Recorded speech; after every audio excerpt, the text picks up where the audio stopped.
So part 2 is going to be, let's check out what's in the house, and we'll see what kind of problems we may or may not have. I'm really looking forward to this. Let's go check it out. Outside, the first thing you can see is the windows are boarded up. We have an issue with people coming in the house that we'll call them uninvited guests.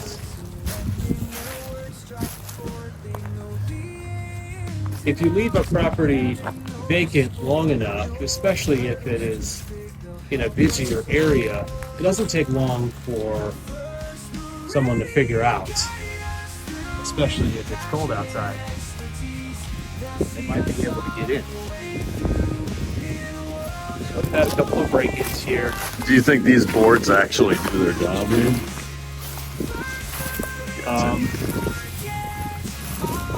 Well, security is all about deterrence.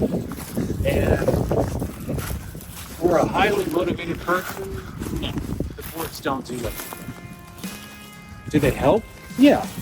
They help to keep kind of lower level curiosity type people out. But in the end, a crowbar and those things are coming right off. And they're going to smash that window and they're going to be inside. So is this tree going to be a problem? What's the plan here? You got it marked? I assume that's coming out?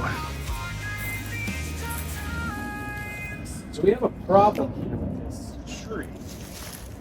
This is the sidewalk. Go in the back door. This is not a new problem. This is a very old problem that has just been unaddressed for many years, which makes doing it later even more difficult. So yes, we need to remove this tree. It's over the house, way too close to the house, causing lots of issues. Think that does this have a basement? It does have a basement. And what do you think of this tree roots? Are they going to pose any problems? Luckily, the basement's unfinished, so it's very obvious. Okay. You see any type of structural issues? No, there doesn't appear to be anything going on in the backside here. So that's the good news. But this is only one of about 30 trees that need to come down. Yeah, absolutely. You've marked quite a few of those already. Yeah, most of them are marked, and it's marked for everyone. So I know which ones are coming down. The contractor knows which ones are coming down, and that helps make sure we don't have a disagreement later on about what the scope of work is. So it looks like at some point there was probably some vagrants in there, and the police had stopped by. Yeah, police have been here a couple of times. And luckily, in this case, they weren't very destructive or anything like that. But still, it's... At least this had an awning to keep some of the water out. Yeah. Are you going to expand that, or are you going to leave it that as is, you think? Well, we're going to try to figure out what the bigger picture is. So water intrusion is a huge issue, especially with older homes.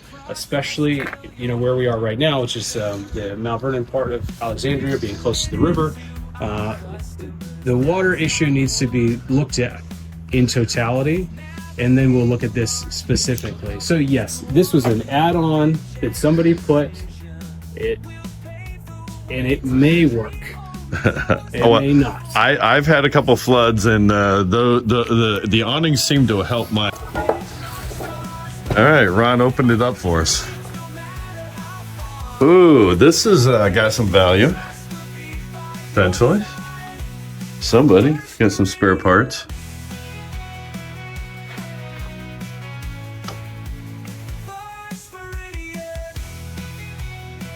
So this car ends up in the stuff category, and we have to figure out, what the owner wants to do with it.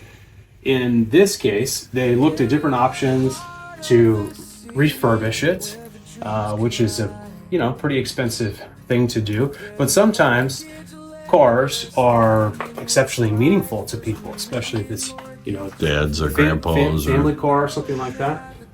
In the end, this one was probably a little bit too much to refurbish. What kind of car is it, do you know? This is a 1972 Buick Centurion convertible. So in this case, we're going to assist the seller who is out of state to sell. So when you bought it, this did not convey. No, Okay. of course, if they wanted it to, I would, you know, gladly deal with it.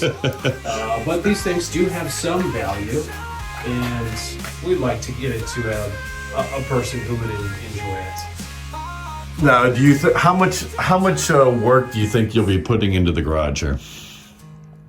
The garage won't really get a ton of work. I mean, You don't see a lot of value in cleaning it up. cleaning. We'll definitely clean, but we're not going to try to come in here and rearrange anything. This is a detached garage from the 50s. It's going to get a new garage door. That's what I was just going to ask. It's going to be painted. Everything. Garage door opener, I would assume. Bring that up to date. Yeah. Automatic garage door opener. Yeah, but I mean, a lot of people would value a garage in the area. I mean, a garage is actually pretty hard to come by, and you know, most people get a carport if they get anything, let alone a garage. in Mount Vernon, yeah, sure. Yep. All right, let's. Issue that this house has, and a lot of houses have, we don't think about very often, are drainage. And if you look at the downspouts, they pretty much just come right off the wall and spit out. It's kind of a low spot there, also. And over time, it's caused the ground next to the house to compress, and so you actually have backwards grade towards the house.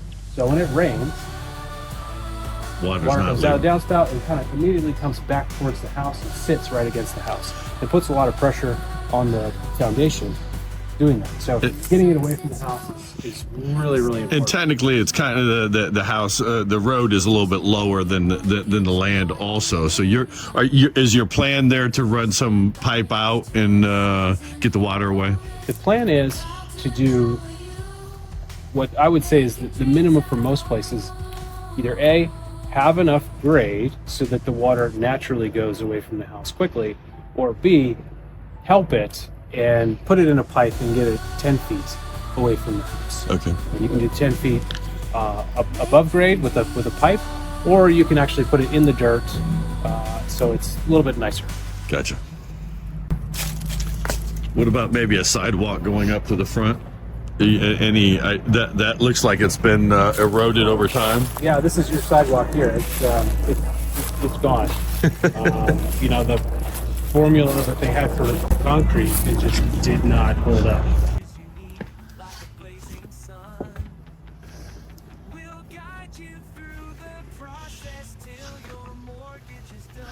It's a very basic 50s floor plan. 3-bedroom, 1 bath. Living room, dining room, kitchen. Here you actually have a bonus. You know, we'll call it a sunroom. It has the Lucy windows. It's the French style window. Which, like, is it call this like a summer? Is it like a 3-season? Is that what it's called, or? Yeah, you could call it a 3-season room. I would. Or 2. I would say it's typically more like 1.5 seasons around here. To get into a 3-season, you really want vinyl windows. Oh, okay. Yeah, vinyl windows, and if you're lucky, you know, maybe add heat source. So is this on concrete, or did they, or is this on wood? It's not concrete. So you gotta like retile this, you think, or put maybe what do you think with with these type of windows, what kind of flooring are you gonna put in here? Well, if you keep these windows, you need to have a waterproof flooring of some sort. So either tile or a luxury vinyl plank, something like that. Otherwise, if you replace these with vinyl, or even if you do a screened-in porch, you have more options. But I would say that the most you would ever want to put in here is like an engineered wood. But that's only if you can get it dry all the time. Gotcha. What about a door going out? Any thoughts on that, maybe? Yeah. So I mean, are you going to replace the windows, you think? these windows can't stay. Okay. They're too old and they're not functional anymore.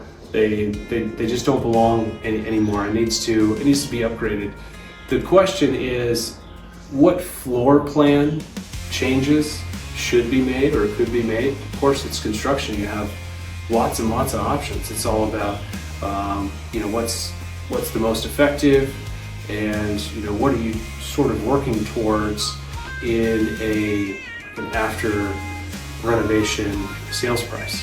Do you use an architect, or are most of the ideas yours, or how do you come up with solutions to your renovations? It depends, and it really depends on how complicated your issues are or how much change you want to make. An architect is really good at modernizing a layout and everything that comes with it.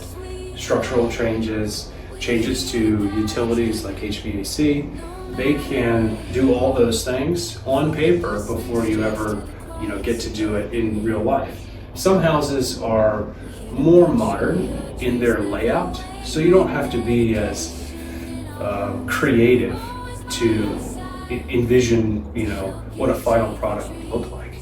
50s houses, we have difficulty with space and size and functionality, so it's helpful to bring in an architect to see if there's major changes that could be made. This space could be made into livable space and integrated into the rest of the house, but that's a fairly complicated thing to do. You're gonna perhaps widen the entry. You're gonna need to get utilities in here. So all that would really need to have an architect in place.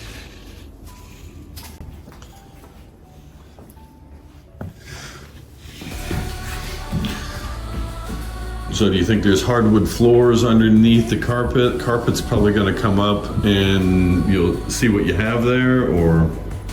Well, sometimes you can tell what's there just on feeling the layers, right? So we got hardwood here on the right foot, we have carpet here on the left. There's very little plane difference between the two, which means it is unlikely that there are hardwoods on this side over here. Okay. Which is a little odd for the era. Typically in the 50s and 60s, the whole house would be done the same way. Hardwoods everywhere. It was sort of the default. The only exception would be the kitchen, so they would do some type of vinyl in the kitchen. Walls look in good shape considering the situation. Yeah, it's interesting because there are parts of this property that are in very rough condition, and there are other parts that are serviceable. Yeah. They had, just like any house, they had done some work at some point. It just needs to go further. In this case, much further.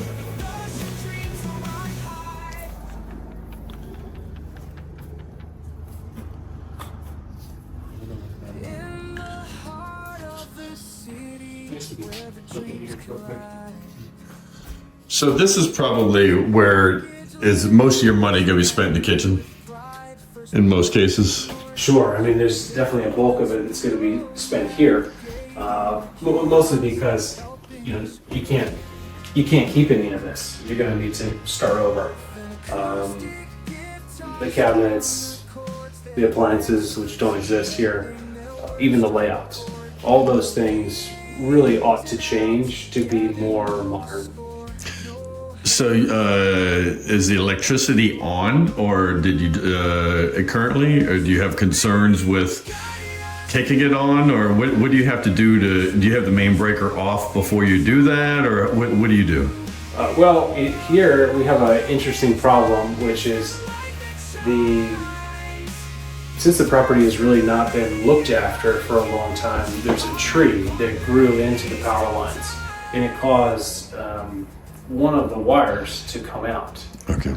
The property still has power, just half. Not 220, it's got 110 coming in. Exactly. Gotcha. Then there's something going on in the panel that is backfeeding the other side of the panel, so it seems like you have full power until you go use a higher amperage item, and then you realize that you don't. So they're working on that right now, and they've disconnected everything. Okay. For everybody to tell. Yeah. Sorry, go ahead. Good. In the heart of the city, where the dreams alive. First meridian, Now, as far as how do you grade like this is, of course, and this is just my opinion, that this house doesn't appear to be nearly as bad as probably some of the things you've seen before, or is it worse? Where's your description? So there are parts of the house that are in good shape, right? This room that we're in right now is in relatively good shape. You have walls that just need some paint. You have windows that are vinyl. There's a ceiling light overhead, smoke detector, missing a door on your closet. Carpet's in okay shape. It's not that bad. It's just one room. Whereas we have to look at the entire property. And the entire property has a laundry list of issues. This one room is okay. Now, you can probably say maybe this room is a little bit too small. None of the bedrooms on this level have their own bathroom, which is kind of an issue. So while it appears to be, in pretty good shape, there may be some work there to get it to be more modern. So do you think you're going to try to add a bathroom? There's some high level issues with this house, which is it is one bathroom. It's a brick house. I'll come back to that in a minute. And there is a stairway off the kitchen to go down to the basement, also with the door that goes out into the backyard. The door that goes out into the backyard and the stairs all compete for space and layout and movement. So rearranging those and possibly adding a bathroom, that's where you kind of really resolve major real estate issues, is modernizing it to remove all of those conflicts while adding something that didn't exist before, like a second bathroom, to make an ensuite, or even just to have a more functional layout. Yeah, so this is essentially the only bathroom that was here originally then. Right, and this is a very peculiar layout. You have a tub, over in an L shape over here, a toilet right behind it, and then an alcove made for a vanity. And it is a little bit of a waste of space. You can put all of these elements in together in a little bit of a tighter format and save some space for something else. Okay.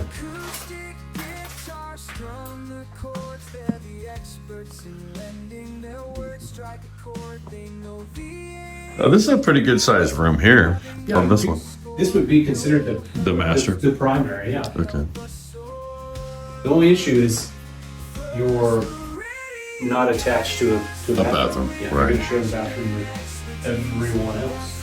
Well, but for like, you know, a first-time home buyer that maybe has no kids, this might not be a bad situation where the second bathroom may or may not be needed.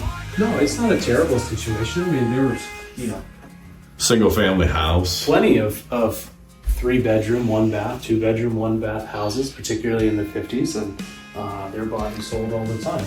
But it's a limiting factor. It means that the buyer pool would be a little bit less, Right. because it won't fit everyone's needs.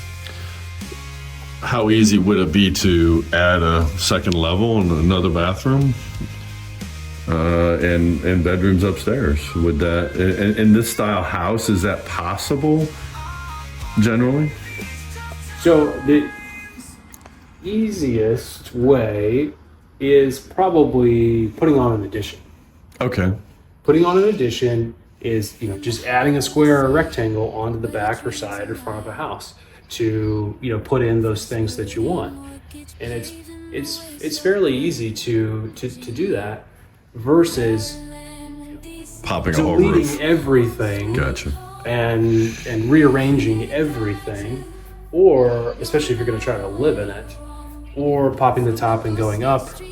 That's probably the most complicated and most costly. Now, the only issue here is that this lot is a triangle lot, and if you add something to the side, the lot lines come in, especially the farther back you get onto the house. And there has to be a certain amount of distance between. There's a minimum distance any structure has to be from the lot lines, and you're gonna have a little bit of a pinch point in the back if you try to add something. So it may not be possible here. Gotcha. To do that. But if you're on a regular Square, then that might be the rectangle where the best. lines are parallel, it's easier. Okay. What's the basement look like? We'll go down there. Probably no light. Yeah, so currently he's trying to get power VDOTs here, trying to get the power wire situated back over to the house.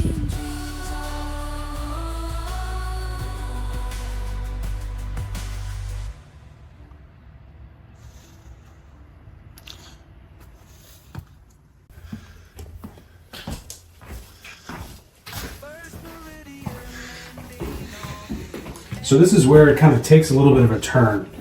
We're upstairs, we're saying to ourselves, hey, this is not that bad. You know, there's a couple areas here that kind of look totally fine.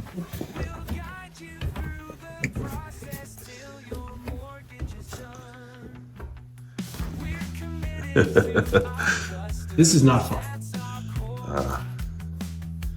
The sump pump probably has not been working for a while. No, it's unplugged. Hard to work if it's unplugged.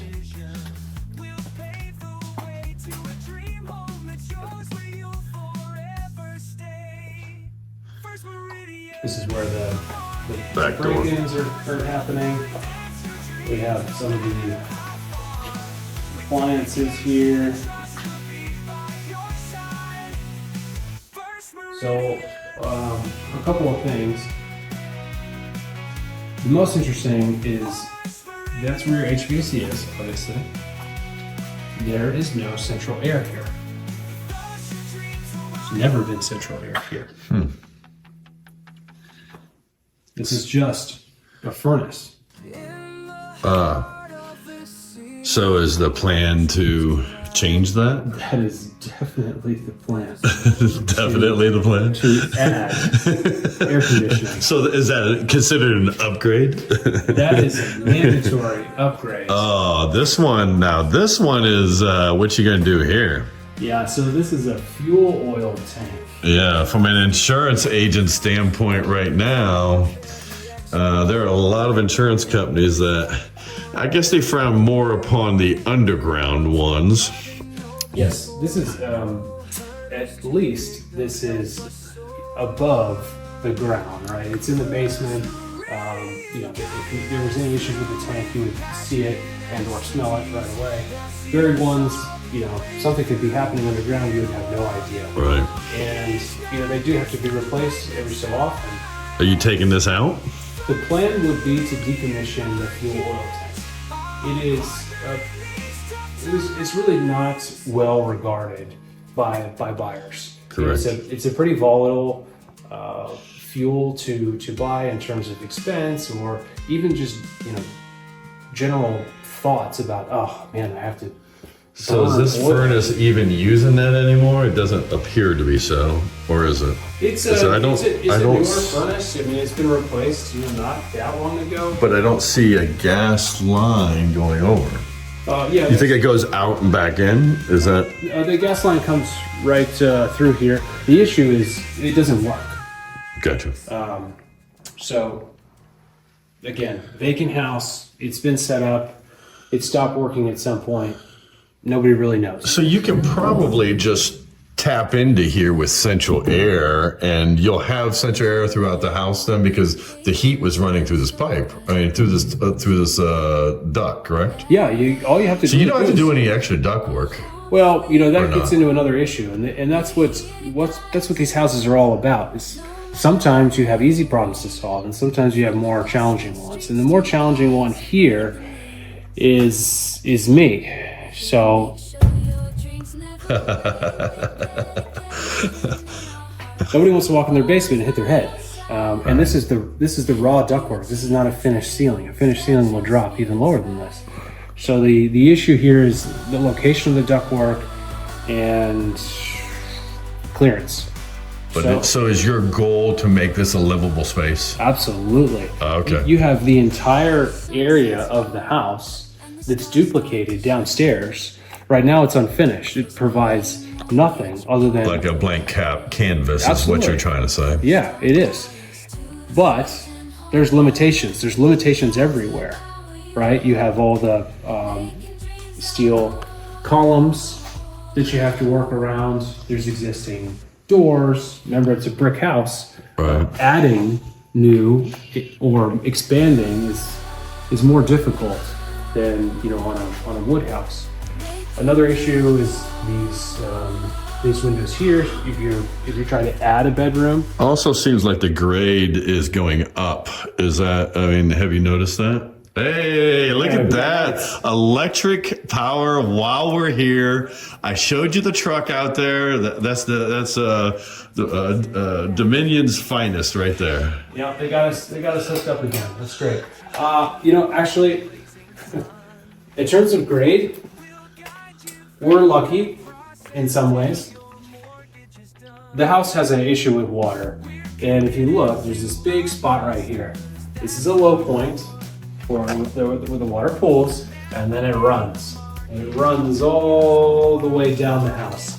It's a very obvious way to understand what the grade is here. So it's relatively flat. So in Mount Vernon, we have such a high water table that you run into this, I think, probably on a regular basis in Mount Vernon. You have probably a company that comes in. Don't they put like some type of wafer trench around that, and then like maybe 2 sump pumps or something like? What's done in this situation? Well, every house is a little bit different, so the solution can always be slightly different. But what this house really needs is some type of mitigation system.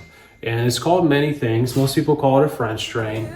Some people, a little more technical, they say it's a pressure relief system, because the water is outside and it's trying to push its way into the house to relieve the pressure. So you want to sort of just have a way to accept it and funnel it all to a sump pump and then send it back out again. Okay. Now, if you look at the design of this house, the way that they have the existing sump pump, or the crock, which is the area where the sump pump is in, it's just made out of concrete.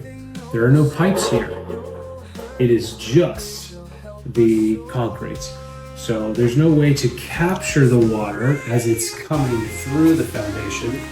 This will just help alleviate groundwater, but it won't even do that very well. So you're gonna have to probably put in some piping that will lead into this, essentially. Yeah, you need to go all around the perimeter of the house. You can do it from the outside, or you can do it from the inside, or you can do it from both, and get the water into a pipe, and then send the pipes all the way to a central location or two, depending upon the type of house, and then pump it out. And then on top of that, you're gonna need some redundancies. So if the power goes out, you're still able to function. Battery power. Battery backup system. Yeah.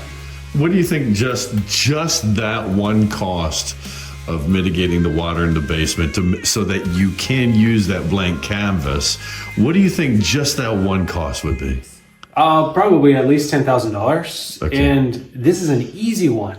There's no walls. There's no flooring. There's Gotcha. no nothing. A lot of times people run into this issue after they bought the house, you have a big storm, and there's a problem in the basement. And then they come in and say, hey, we need to do this French drain system with all the beautiful finishings in place. So they come in, they tear it all apart, do their drain system, and then you have to put it all back together again. And that is easily double. Gotcha. Because of the finishes. So saying that I was here right when that power came back on, is that the first time you got to see the basement per se with electricity? It's the first time that I've gotten to see all the house's power on. Before we've just been making do with Flash. So that hot water heater needs 240 to run. It's the first time that thing's been on in I don't know, maybe years. First-time buyers to the seasoned homeowners, we're proud to empower you. Making dreams So in closing, today we got to see the inside of the house, which is actually really, really cool. Ron walked us through some of the water issues he's gonna have on the inside and on the outside, broken pipes, sump pump problems, drainage issues, a car, that he's gotta get rid of. And 66 trees we counted need to come down. We got to see the power come on, which is pretty cool. Next, we're gonna get to see, in the next video, hopefully we're gonna start to see some of the transformation, some of the changes that's gonna happen. I think we're gonna get a chance to get some pictures from the architect on maybe a redesign of some type. So stay tuned to the next video. It should probably be in about a week. And I'll keep you posted. Check out that next video. Again, it's Flipping a Home with Ron Leffler and Kevin Retcher. Talk to you soon.